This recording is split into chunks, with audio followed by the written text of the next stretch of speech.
طور پر ذاتی طور پر خسارے کا شکار۔ آپ اندازہ اس بات سے لگائیں، اپنے ہمسائے ملک کے سے اندازہ لگائیں کہ وہاں 11,000 ملازمین کے ساتھ جو ہے بھارت میں 22,000 ٹرینیں جو ہیں چلائی جا رہی ہیں، اور فی ٹرین 53 ملازمین جو ہے وہ آتے ہیں، جبکہ ہمارے ہاں صرف جو ٹرین 81,000 ملازمین کے ساتھ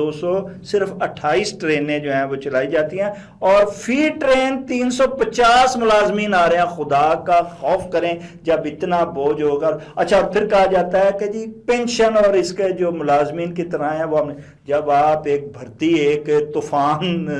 قسم کے لوگوں کو، اتنے لوگوں کو، جب 228 کہاں اور 81,000 ملازمین، سیاسی بھرتیاں ہیں، سفارشی بھرتیاں ہیں، ان میرٹ پر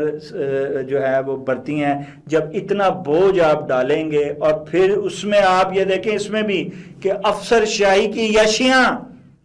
آپ ریلوے ملازمین کے ذرا افسران کا تو دیکھیں، رہن سہن، اٹھنا بیٹھنا، کھانا پینا، اور ان کی پھر تنخواہیں، اور ان کے جو اوپر کی کمائیاں جو کہ مال بردار ٹرینوں کے ذریعے کی جاتی ہیں، وہ ایک علیحدہ ہی ہے۔ اور آپ کئی ایسے واقعات ہیں، آپ دیکھیں کہ آپ کسی ٹکٹ لے کر جائیں، اور اگر نے ٹکٹ نہیں لیا اور آپ جلدی میں جا کے ٹرین میں بیٹھ گئے ہیں، تو وہاں جو ٹکٹ چیکر ہے وہ بھی آپ کو کہے گا کہ یار 10,000 والی یا 5,000 والی 2,000 میں آپ جناب لیں ٹکٹ، چھوڑیں، ہم آپ کو